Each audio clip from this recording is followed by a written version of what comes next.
He's Barstool covered it. Did you see that? Barstool posted about Igor Milicic on their Twitter account about how the off the stat thing of like this is literally like the most efficient basketball game ever. So, it's a fact. Now I didn't listen. I didn't predict all that, but damn. All right, I might make that the intro. Here we go in 3, 2, 1. What is up, folks, and welcome back to the Vol Talk podcast. We are here and ready to talk about all things Volunteers. That's Austin. I am Blake. And Austin, man, let's go ahead and address the big old fat elephant in the room. The bottom line is this podcast, much like Igor Milicic, is headed to the moon because you, Austin, made the greatest prediction of all of the entire century, which is a little bit of foreshadowing for what we're about to talk about later on in the episode. But man, what a prediction from Austin and the Vol Talk podcast about the great value joker Igor Milicic. Austin, I don't know, has he graduated out of great value territory? He's close, dude.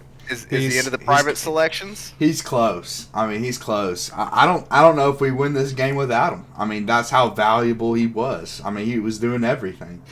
And I told you, the last game he played in was that game we lost against Kentucky. And I was like, dude, I don't know. I see something with him, man. Something's happening.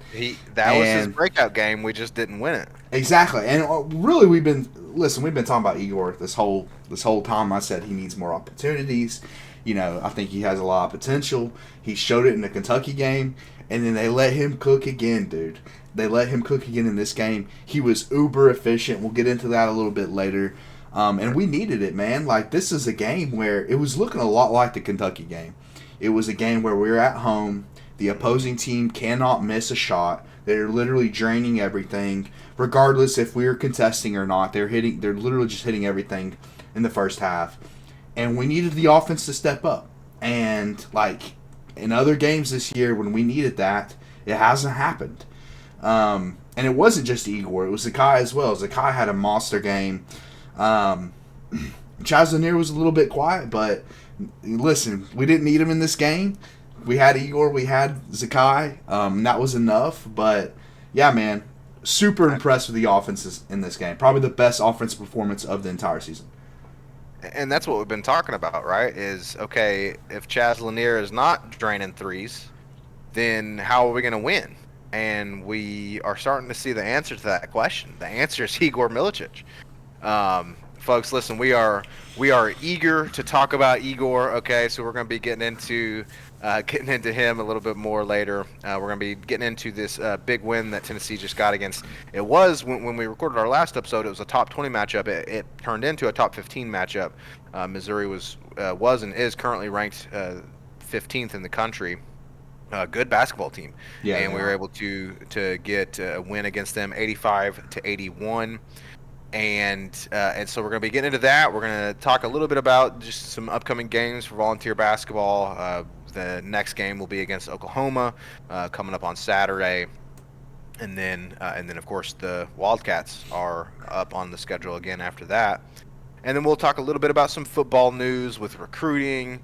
We're going to shout out the Lady Vols. In fact, Austin, let's get a check on the score if you've got it. The Lady Vols are currently locked in a battle with UCONN. Are they still at halftime? They are. We're up by 4. Up by 4 in the third quarter. It's interesting. Notable. That would be absolutely huge for Kim Caldwell. UConn massive. is a hated rival of the Lady Vols. Pat Summitt famously was not a fan of Gino Auriemma and kind of stopped playing them for a while after accusing him of essentially cheating and a few other things. And so big time rival there. That would be absolutely massive if the Lady Vols can pick up that W. So, folks, a lot to get to tonight. We appreciate you guys joining us for this episode of Vol Talk. Go ahead and give us a subscription, give us a like on the video, share it if you would, and please drop a comment. Just whatever, it can be whatever. It'd be great if it's related to the video content. But hey, drop us a comment. Helps the algorithm. So Just a we little appreciate y'all. GBO, a little go Vols in the Just a comment little section. GBO, just something simple.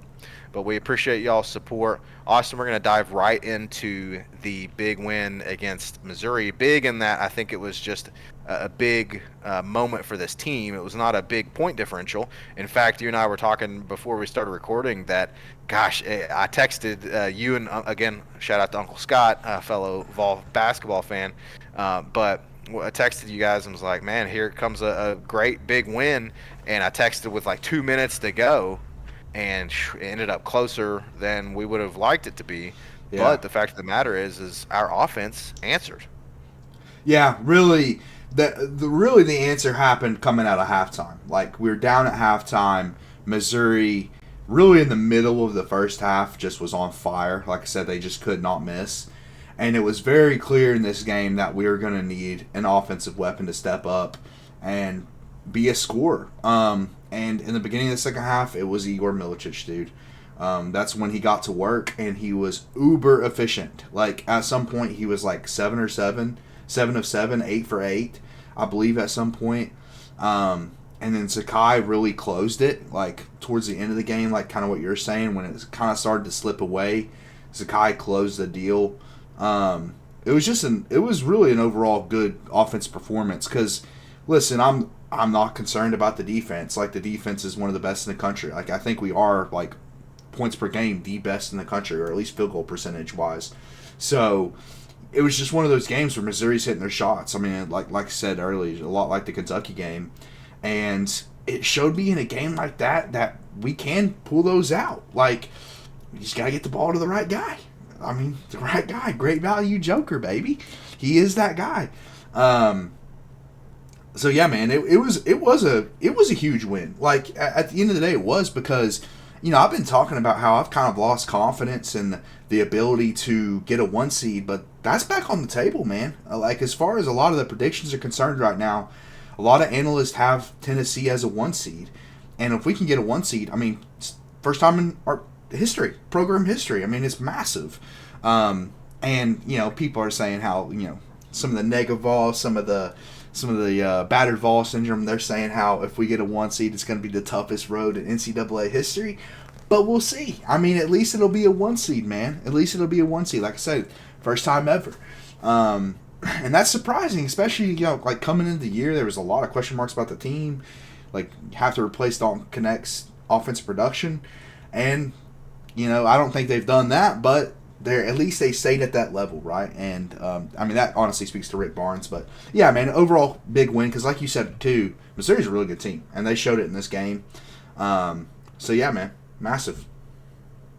Yeah, huge win. And listen, let me just say this too, real quick. You are about to take a couple victory laps, deservedly so, for your Igor prediction. Mine is a little bit maybe more unlikely. Although the stat that you're about to drop for us on Igor Milicic, again, a little bit of foreshadowing, is a pretty crazy stat, 1 in a million kind of stat. But again, I said, in regards to a 1 seed and making a run with this team, I drew that comparison to a football analogy of Peyton Manning, right, in the '97 season, and it's like, hey, Yeah, you've got this sure. crazy offensive production, and then you lose them, and it's like, okay, we've got question marks all around, right, because you're losing this great player, and then we go on to win the national championship the very next year in '98, right? Could that be the case? Could Igor Milicic be to Dalton Connect as T. Martin was to Peyton Manning?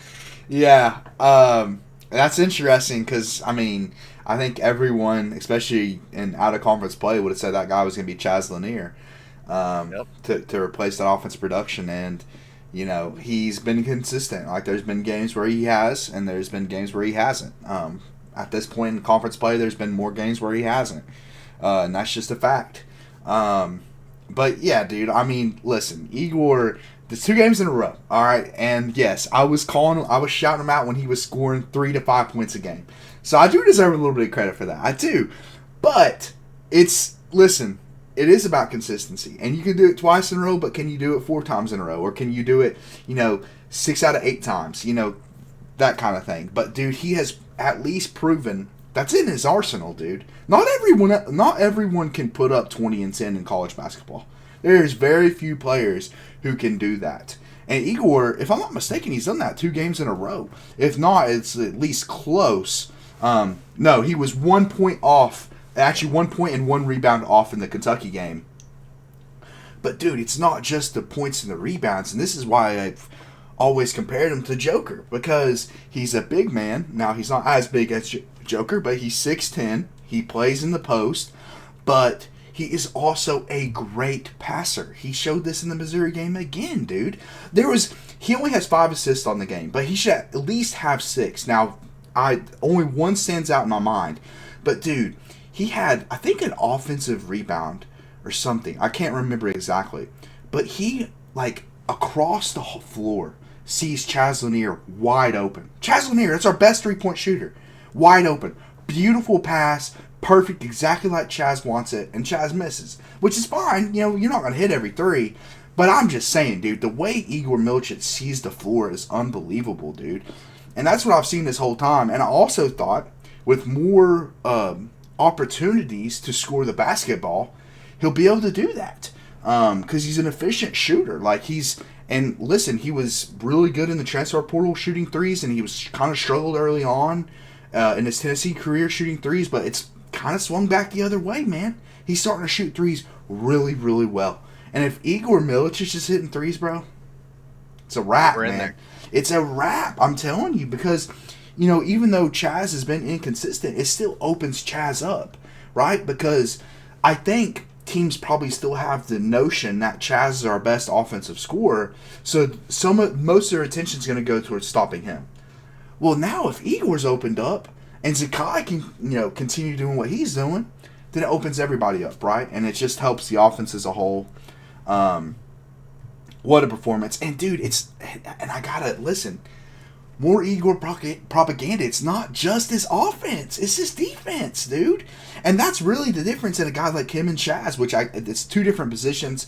They do it completely differently. But my only point is that, listen, they both can be elite offensively, but only one of them's elite defensively. And Igor's elite defensively 100% of the time. He's never not elite defensively. And to get into that stat, which is absolutely insane, dude. I saw this morning, and dude, it gave me a pep in my step. From Optus Stats, I guess they're a basketball stat organization. Igor Milicic is the only NBA, WNBA, or Division I men's or women's player this century to have a game with 20 plus points, 10 plus rebounds, 5 assists, 4 blocks, 2 steals, and shooting 75% field goal percentage, 50% 3-point percentage, and 75% from the free throw line. Unbelievable, dude. One of the most efficient games. I mean, I'm not going to say the most efficient game ever, but those stats would say it's close. You're telling us that Igor Milicic, Great Value Joker, just had the greatest, literally the greatest basketball game, the greatest basketball game of the past 100 years. It's one of the greatest. Statistically speaking, he was doing everything. And you heard in that stat, it wasn't just the offense that was in there. It was also his defense, his 4 blocks, his 2 steals. He's a great rim protector, man. He doesn't have a lot of meat on the bones, but he is a solid rim protector.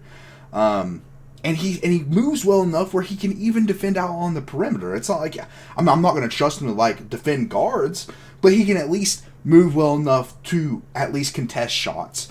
And yeah, dude, I just can't say enough good things. It is vindicating, because I felt like just watching him play and the limited opportunities he had, that it was in him.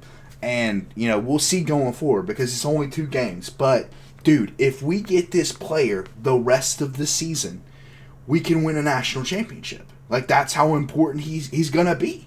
He has turned out to be, at the very least, our second best player. And I listen, you can debate us in the comments if you disagree. If you still think it's Chaz, let us know. But or to me... Kai or...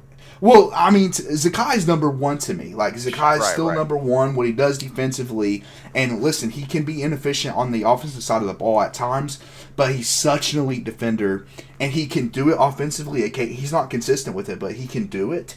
So to me, and he's also more proven. So Zakai is still our best player, but I mean, to me right now, Igor's the second best player on the team. And the stock's rising.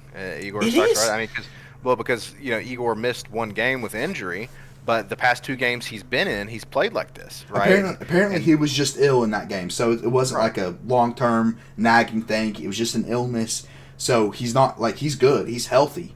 But dude, it is rising because Blake he only shot 10 times. He got 10 opportunities to shoot. He's uber efficient. He's not doing it on 20 plus shot attempts, dude. It's uber efficiency from him. And he's a great rebounder. And I'm saying, oh, he's great at this, he's great at that. What can he do? He can do everything. He can literally do everything at a high level. I'm not saying he's like a 3-level scorer or anything, but he can score the basketball. He can rebound the basketball. He's a great defender. He's like a really good passer. I mean, that's like the number one thing that stood out to me from him this season. But yeah, man. I mean, it's only 2 games in a row, but we'll see if he can keep it consistent. I'm super happy to see it because I mean, this is the missing piece. Like, this is the missing piece. Yeah. I mean, to your point about his consistency, if he once we get to the tournament, there's 6 games. If you can do this kind of performance for 6 games in a row, 6 games assuming you win, keep winning, right? In other words, 6 games Yes. to win a national championship. Correct. And so if you can do it consistently for 6 games, then you're in the national championship and you're winning the national championship because, like you said, this is the missing piece to that question that we've been having of Chaz Lanier. And I'll be honest again, yes, like call of the century right here on Vol Talk, right here from Austin. Okay, if this was a real stock, people would have been millionaires if they had listened to your financial advice. I don't know about all that, but luckily we don't give financial advice on this podcast. But and honestly, I wonder too, because we had been talking about it for a couple episodes. I wonder if maybe Rick Barnes himself is an avid listener of the Vol Talk podcast. highly And doubtful. But if he is, what's up, And Rick? he was like, you know what, this Austin guy's onto something. Let's get Igor into the game plan. But the point is again, I do honestly though, in all seriousness, I think the coaching staff had to go to the drawing board and say, hey, look, Chaz is not consistent, and we need backup plans for when Chaz is not having a huge game, or when Chaz is, I think he scored 8 points maybe against Missouri, or maybe ended up with 9 or 10 after a couple free throws or something. But when he's having even a mediocre night, how do we win? And they went to the drawing board and they said, you know what, let's draw up Igor Milicic, and they did. And look, and this is not to devalue Zakai, like you said, because Zakai, I think he was actually the top scorer. I think he had 22 They're tied. points, 21. They tied at 21. Okay, but Zakai also, I think Zakai, did he end up with 100% free 3-pointing? 4 for 4. 3-point shots, yeah, 4 for 4 from 3, which is crazy. 100% on your 3-point shooting.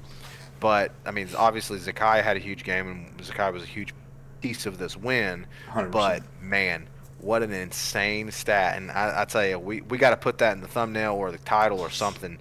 Best basketball game in 100 years. I mean, that's just wild. And it was unclear to me if like this century meant since like 2000, the millennium, or if it was like the last 100 years. But we're gonna say ever. I'm gonna say in basketball history. Okay, that's how I'm gonna write the story. And if anybody wants to fact check that, go right ahead. But to me, it's the greatest basketball game in the history of basketball. Well, if it is the past 100 years, then we're pretty much close to that because, I mean, basketball ain't been being played for too much longer than 100 years. Exactly. But, dude, and the thing is about Zakai and Igor's production, and really everyone's production offensively, like, everyone was solid game. He had 10 points. Akpar had 12. we needed every bit of it, dude. We needed every bit of it, and that was what was most important to me, because you need to have different ways to win. You need to have different ways to win. We clearly have the, okay, we're just gonna lock you down, Auburn way to win. Like that game, we could have won that game. That was like a 50-50 coin flip. Really good defensive performance. But we really aren't sure if we can win a shootout. Like we don't have that answer. And this kind of answered it. Like we won a shootout against a top 15 team, a tournament team. This team will be in the tournament. Who knows if we'll see them in the tournament? We could. I mean, it's very possible. So, yeah, I mean, it was huge from that perspective. Because, listen, like, with how good we are defensively, if we can just, listen, find a guy like Igor who's getting, if he can score 15 plus, 20 plus a game, man, I mean, we're a serious national championship. I mean, we're already national championship contender. Let's be real. We're ranked number 4, projected 1 seed. But, like seriously, this could be the year. Because listen, like, even though Chaz I guess we've hated on Chaz to a certain extent, but he's capable. Like, he has shown he's capable of catching fire in a game, shooting over 50% from 3. Like, we have a guy like that on the team. I would compare it to like the Golden State Warriors Klay Thompson. When Klay Thompson and that dynasty in Golden State, he was kind of like the secondary guy to Steph. But dude, at any moment he could go for 30, and that's kind of how Chaz is. Like, that Chaz is that kind of guy. He is kind of streaky, but it's in his realm of possibility. So you said if Igor puts together 6 games in the tournament, we could win a national championship. Well, really, all he has to do is put together 4, and Chaz gives us 2, right? And then all of a sudden we can be that. It's not that simple, but you know what I'm saying? Like, yeah, you know, it's just like, when Igor's not there, is Zakai's not there, okay, now we have Chaz. And coming into the year, like, we're just looking like, okay, we got Gainey off the bench. He's an offensive weapon, but not elite.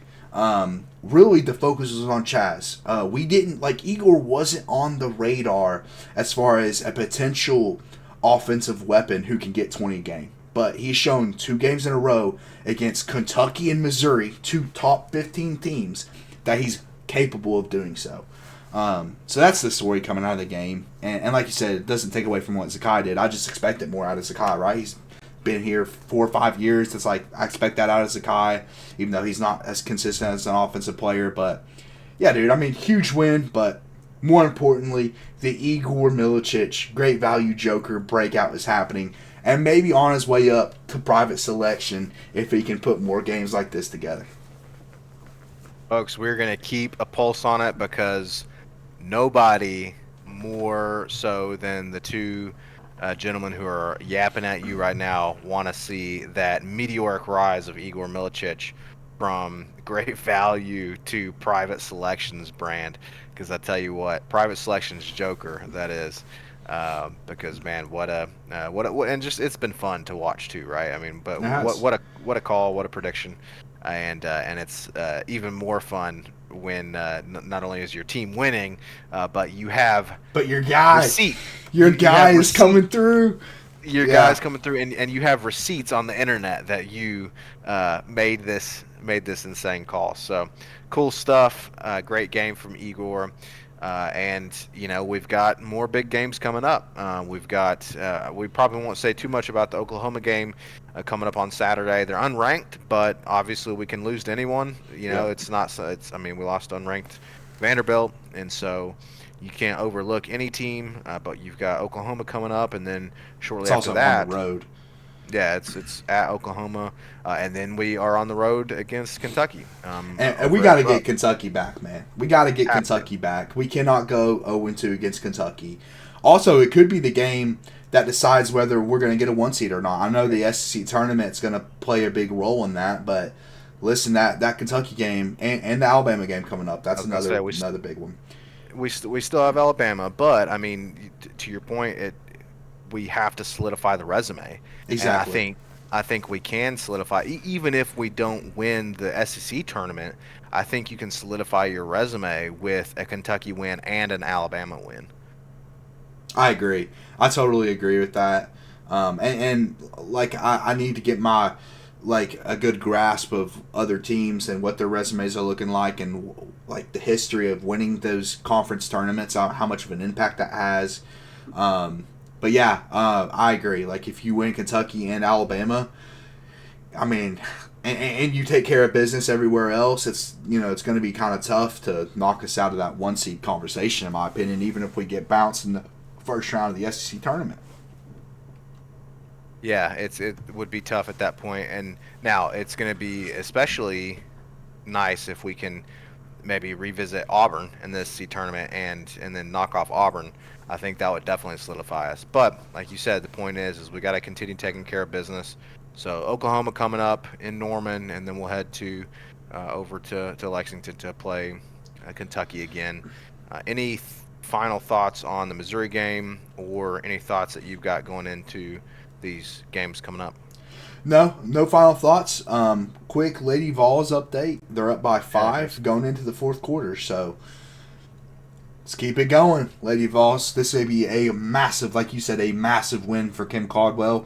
She has been in all these games. She's literally not gotten blown out all year long, and she has one of the toughest schedules in women's basketball, because the SEC in women's basketball, a lot like men's basketball, is absolutely loaded. And if she can finally get this marquee win and get that monkey off her back, because like I said, she's been in all these games, super one-score losses, close one-score losses. Man, this would be a huge, huge win. Program-defining win if she can beat Connecticut. Yeah, especially because it's Connecticut, right? It would be so Correct. massive. I wouldn't doubt if she, showed some footage or some, maybe some vault. I bet Pat Summitt, recorded a video, but while she was still coach, and they've got it in the vault, to break out for when we play Connecticut.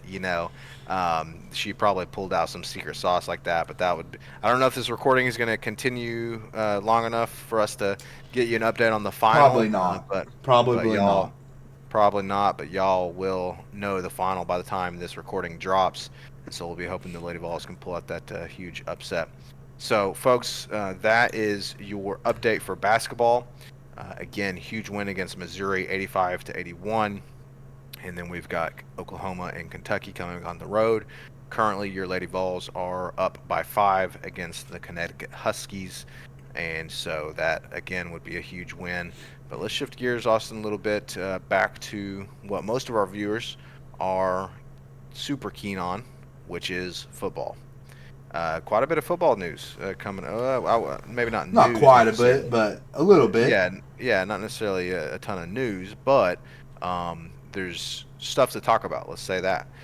Specifically, that we are finishing in the top 10 in most services rankings for recruiting. And you also hit me with a stat on one of the position groups that is much, much needed. Yes, we are. We finished with the fourth highest rated receiver class in the 2025 class, which, I mean, that is a huge position group that's needed. I don't know if any of them will contribute as freshmen, but we might need them to. Um, this coaching staff has missed on receivers so far, dude. Like the guys that they had when they got here, they were able to develop in Jalen Hyatt and Cedric Tillman, but since then, unless Mike Matthews breaks out, it's been a lot of misses. And that doesn't take away from Brew. Brew's great. It's just, we haven't found an elite X receiver. So having the fourth highest rate. Now we are behind Georgia, Texas, and Florida. So it's fourth in the country, but it's fourth in the entire country, but it's also fourth in the SEC. It's not like we're like first in the SEC and fourth in the country. No, we're fourth in the SEC. It's literally all the receivers went to the SEC. But yeah, it's still. I mean, it is a position group we needed. A top 10 recruiting class, really nice. I mean, that's solid. I think if you fall out of the top 10, I'm pretty disappointed by it. It needs to stay in the top 10. But, we had a lot of positivity tonight about basketball and Igor Milicic and the Lady Vols. Listen to me, man. Top 10 is not good enough, though. I'll be honest with you. I'm just thinking about it. It's like, it needs to be top 5 if you want to get to where you're going to get to. And, because talent wins in college football. And it's also hard to get. This is kind of a tangent, but it's also hard to get like really connected to any of these recruits because who knows? Who knows if any of these guys will actually ever contribute for Tennessee?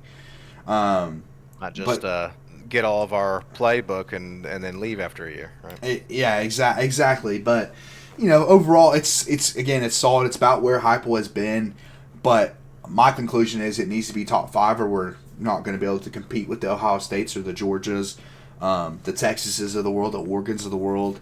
And like I'm not getting really connected to any of these guys because they could be Georgia players in 2 years, or they could be Florida players in 2 years. I'm like, you know what I'm saying? It's not like the old days. Yeah. Well, you're telling me. Don't you get me started on the old days. Oh, right? Jeez. We'll be here all night. We will be able to get y'all the Lady Vols final if I get Blake started on the good old days. Listen, I was alive just in time to experience some of the good old days. Shut up, man. Sure. So was I. But no, I mean, you've talked about this before in terms of the recruiting class, right? In terms of Heupel, it's like, okay, that's been kind of the piece that's been missing. It's like, yes. Can we get a huge recruiting class? Because you saw the talent gap with Ohio State. Ohio State in this year's recruiting rankings ended up, I believe, like 3rd or 4th. And that's where they have been consistently under Ryan Day. And to get a dynasty at the level that they have it, that's what it takes. That's like exactly. Listen, Nick Saban is maybe one of the greatest leaders ever, whatever, one of the greatest coaches ever. At the end of the day, dude, none of it happens without top 5, top 2 recruiting classes every single season. Like that was the secret sauce to Nick Saban. It's not that. It's not a hard like code to crack. It's top 3 recruiting classes for 15 years straight. Yeah. Now, of course, obviously, he got that snowball going by being a great coach and winning some national championships, and and so obviously players wanted to come play for him.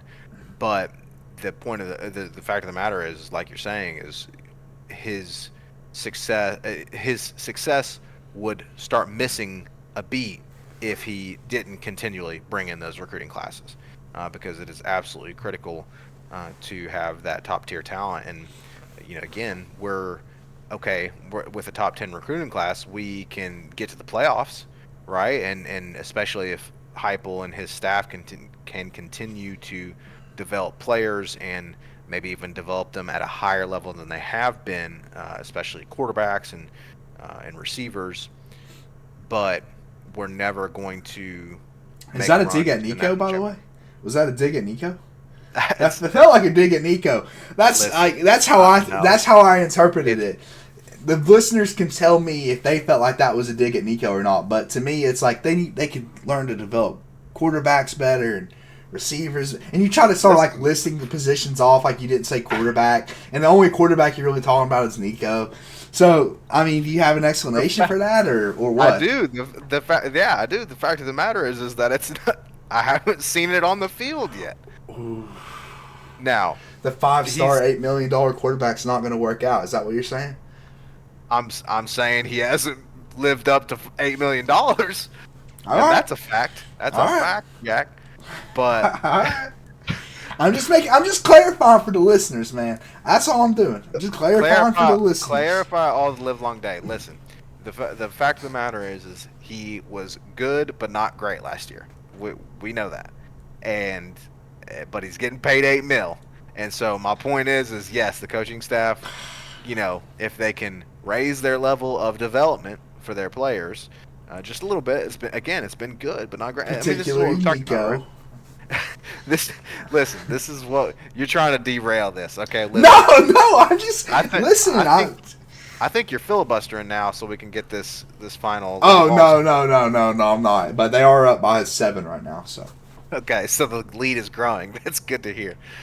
But no, I mean, I'm saying again, I'm just reinforcing this idea that hey, we've been talking about Josh Heupel being a great coach, but is he going to be elite? Is he going to bring us back Correct. to the promised land? Right? Okay, we can get 10-win seasons. We can get to the playoffs. We can get and this is great, and this is in the top echelon of college football. But the fact of the matter is I want a national championship. That's the bottom line. I agree, dude. One other interesting thing that came out of this, and I totally agree with your assessment. Like, to get to that, we have to have top 5 recruiting classes. I saw an interesting thing on Twitter from On3 that said the highest paid recruit in this last recruiting class was our tackle, David Sanders.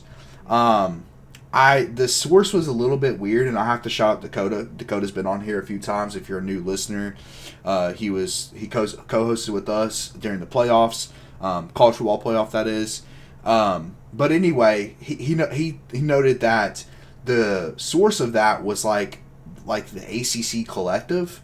So how would the ACC collective know about every single player? He pointed out that they might have just known David Sanders' number because David Sanders was potentially going to commit to North Carolina, and they weren't really involved in a lot of the big recruitments, and they're not. The ACC is completely irrelevant, and that's not like a shot at them. That's just, I'm just reporting the news. But yeah. So anyways. David Sanders. If David Sanders I make a statement and you call me out, but then you try to nonchalantly just take shots and just pretend like it's just that was an overt shot. Mine was just under the radar. Yours was an overt shot, but you're trying to gaslight people into saying you're not taking shots. Listen, I'm not. It is reporting the news. It is. I don't think anyone would disagree that the ACC is one of the most irrelevant conferences in college football, if not the most irrelevant. I agree with you. I'm just saying. So, okay, then we agree. We can all agree that it's a relevant conference.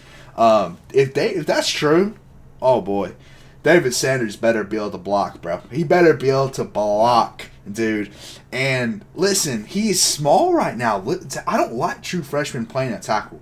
Now, what fans have to understand, and we got to understand this when we start talking about it next year, and I start bringing the PFF grades to the table, and we're complaining about Lance Hurd every single week.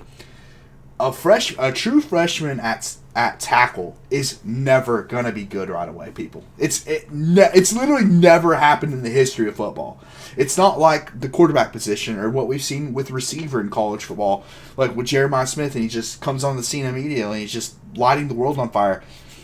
It takes time to develop as an offensive tackle and as an offensive lineman.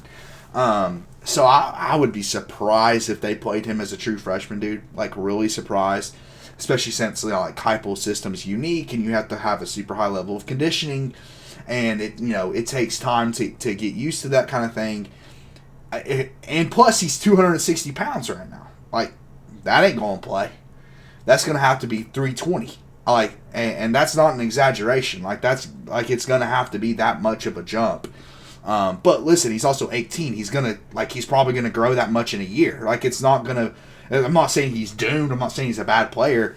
I'm just saying, like, if that's our answer at tackle, or probably right tackle, since you played left, or Lance Hurd at left tackle, and I swear if they switch him back, dude, I'm gonna lose my mind. We talked about that in the season. I will lose my mind if they move Lance Hurd to right tackle and David Sanders to left tackle. But long-windedly, I would like to say I hope that's not the answer. And honestly, I hope he's not the highest paid player, because it's at a valuable position, but it's not like quarterback or X wide receiver. Like, if he's the highest paid player, and then it's risky. It's extremely risky. Now, listen, we also found when we first got our 2025 quarterback, George McIntyre, he was like a 5-star recruit.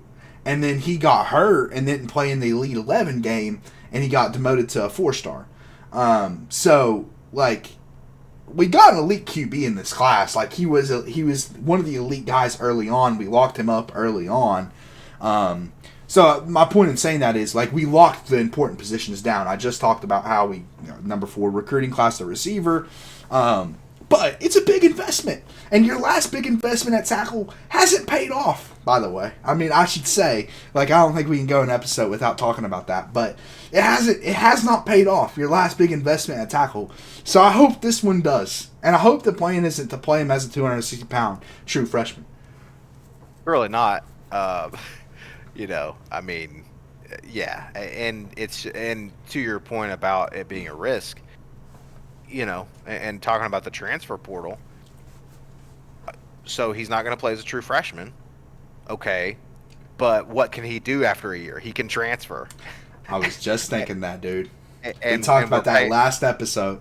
Exactly. And we're paying him this huge amount.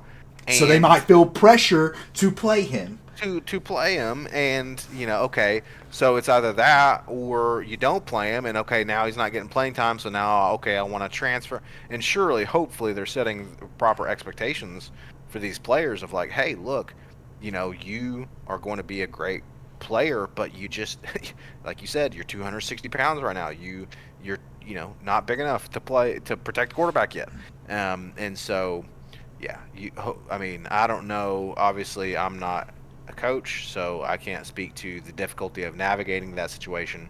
But the point is yeah, it's a huge risk to pay a guy that much right out of the gate when he might either, be a bust or he could not be playing for us in a year. So, but it's true. Nevertheless, I mean, this recruiting class is again top 10.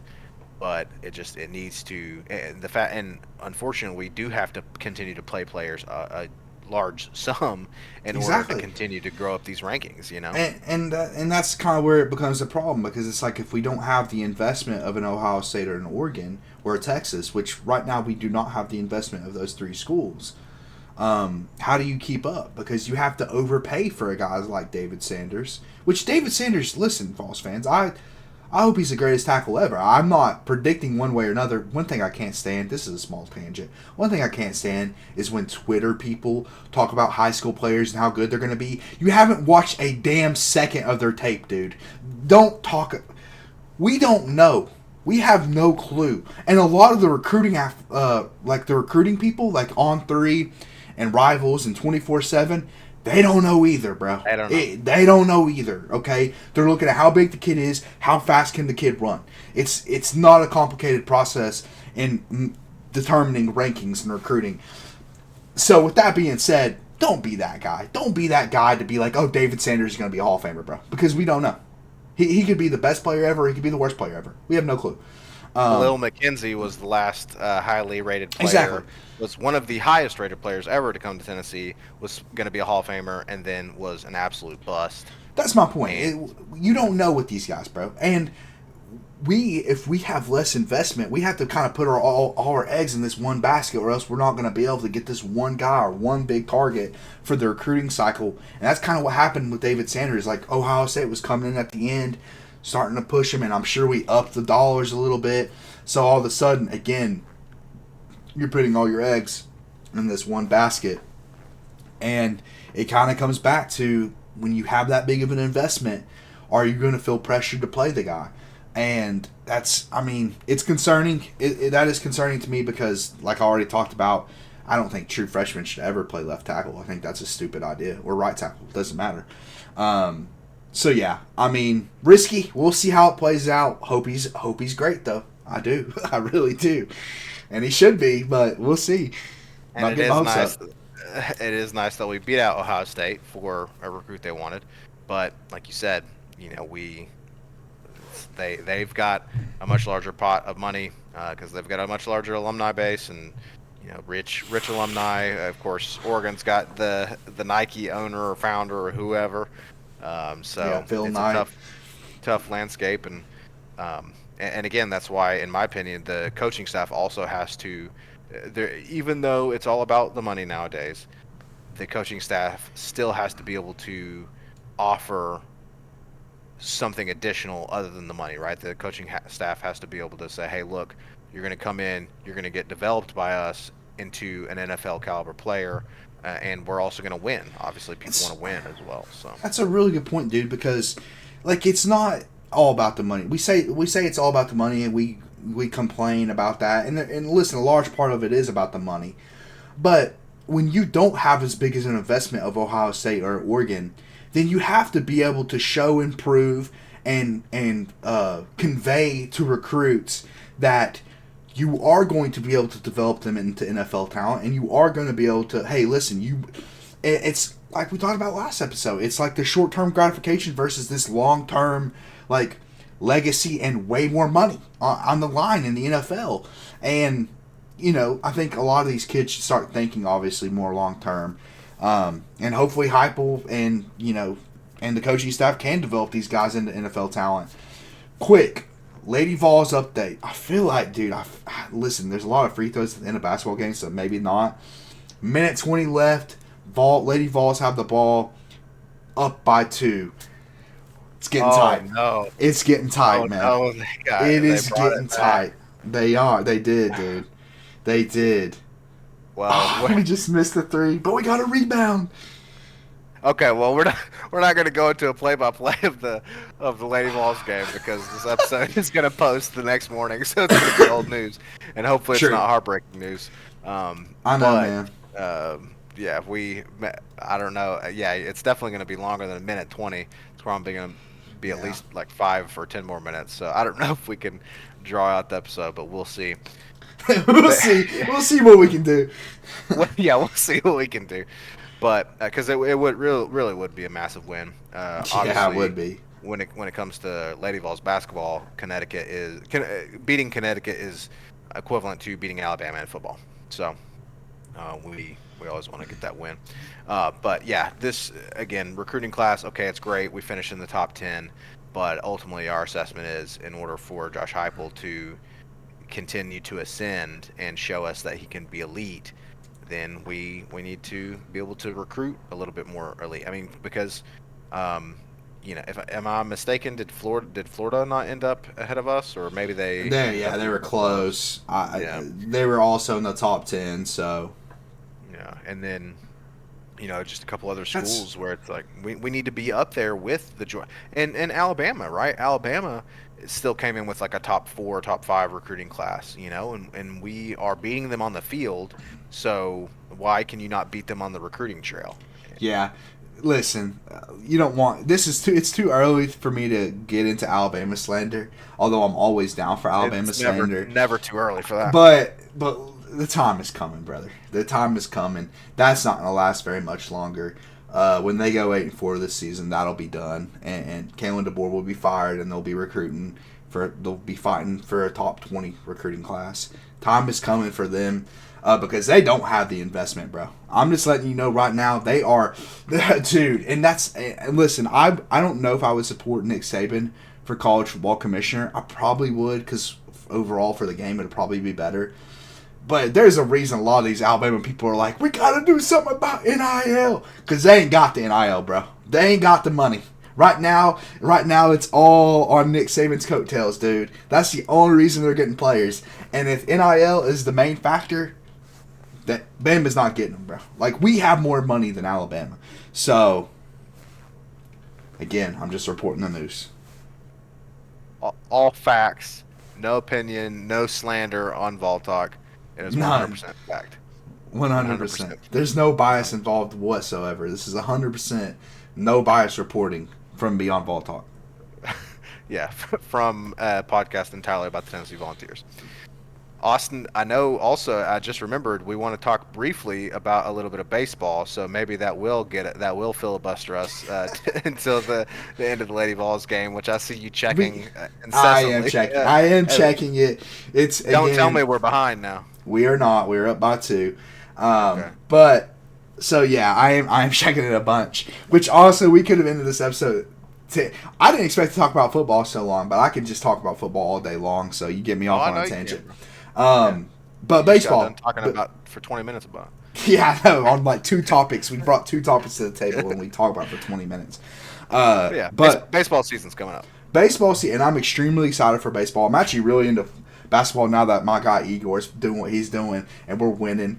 But I'm also extremely excited about baseball, and excited to see how the team is shaping up. It's really exciting because it's a very fresh team. Like it's going to be a really fresh lineup, and I have to study the lineup because I don't know what the non batters are going to be, and I don't know who the pitching staff is, what the pitching staff is going to look like.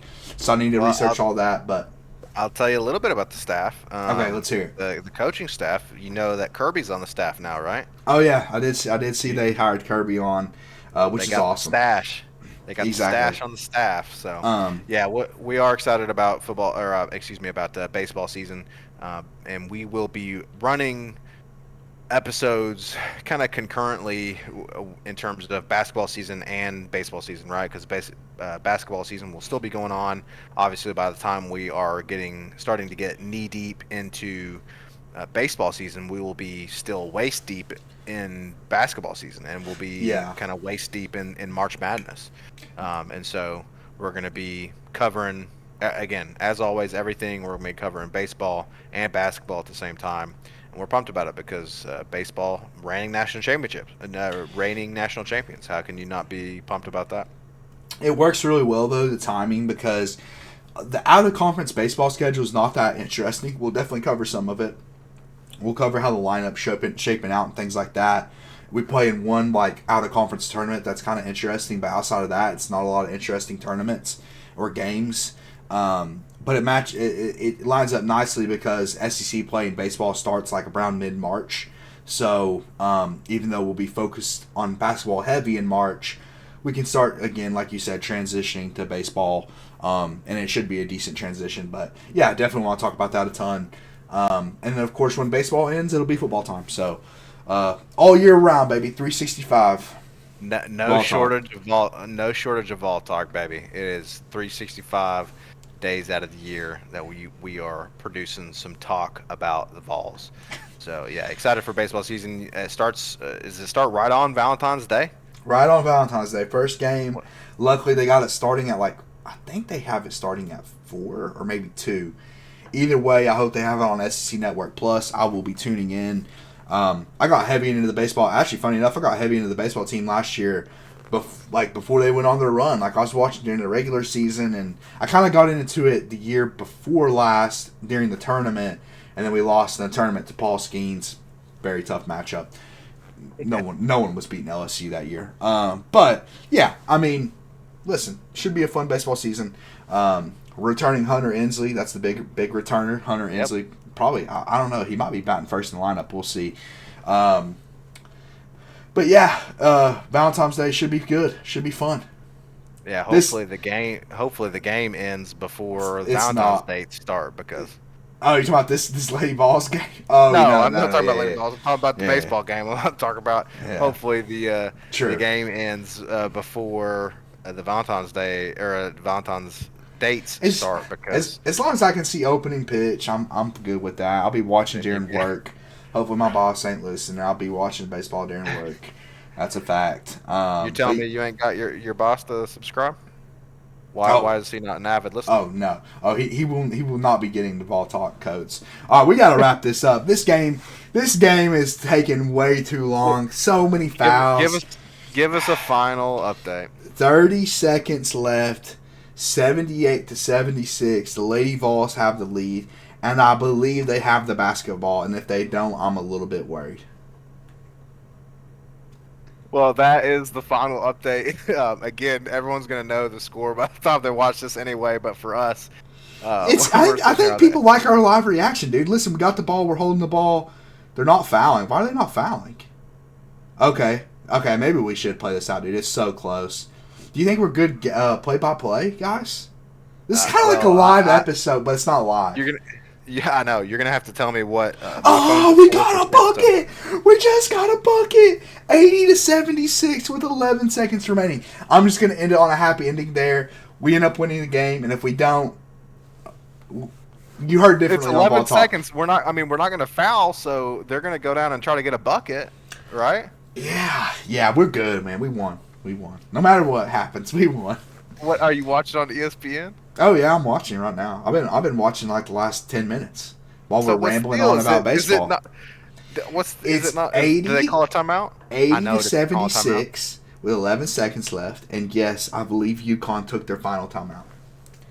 So you basically just don't foul, do not foul a 3-point shooter.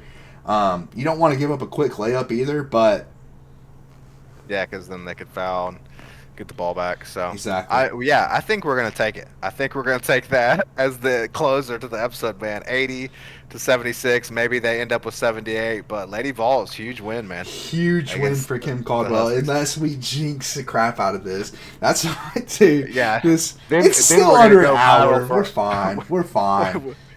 Then we're gonna go viral for all the wrong reasons. Everyone's tuned out at this point, anyways, man. We're just hanging out, watching the ball game. It's all good. You know, the only two people listening to this point of the podcast is me and you trying to listen to our get the viewership count up or whatever. That's right. Yeah, I mean, listen, basketball games. This is my problem with basketball. Listen, this is a little rant. We can talk about this on Ball Talk. Why are the end of basketball games so long? I like how they're short in general, but the end of the game takes forever. I mean, that's how it was in the Missouri game. You know. Hopefully we're not full circle, baby. Now. Hey, full circle. Exactly, because we talked earlier about how I was jinxing last night when we were watching the Missouri game. We're recording this on Thursday. UConn inbounds, pass, inside, miss. They get it back outside. They miss. Lady Vols win. Lady Vols win. 80-76. Final. Zeros on the scoreboard. Zeros on the clock. It's so nice to see Gene upset, man. What a win. We gotta talk. What a win for Kim Caldwell, dude. Massive win. Like, they could, year one of Kim Caldwell, they could do something this year. This year. Yeah.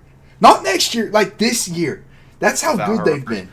I mean, that's the mark of a good coach, right? I mean, she's coaching the players that were already here.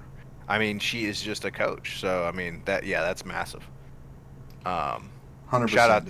Shout out to Pat Summitt. I mean, what a great way to honor Pat Summitt by beating question. Gino Auriemma. And it was at Thompson Bowling, right? Correct. TBA. God, I could have gone to that game, dude. Man, that's tough. Does Sky get free tickets? Yeah, she does. She does. Well, there you have it, folks. What a great way to end this episode of Vol Talk. Quite a full episode. We covered a lot. It is, dude. We I thought it was going to be short. Yeah, well, here we are. But we covered the win against Missouri for the men's basketball team. Talked a little bit about the upcoming games. Got into some football news with recruiting.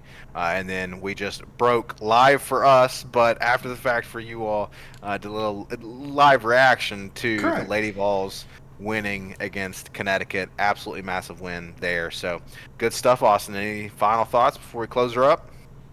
It's great to be a Vol, man. We're winning everywhere. And we just can't stop winning as the Tennessee Volunteers. Folks, again, this has been a review of the men's basketball win against Missouri, 85-81. The Oklahoma game is coming up this weekend. We will catch y'all on the other side of that game. Until then, go Vols. GBO. Extra bonus Vol Talk footage after the hour episode.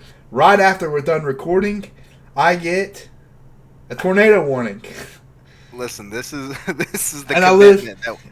Yes, it is a commitment. I'm literally doing Vol Talk during a tornado outside my house right now. And you know what's bad about it? It says take shelter now in a basement or an interior room on the lowest floor. You ain't got that. You're on the I'm on the top floor of my apartment. What am I supposed to do? I guess you're cooked, man.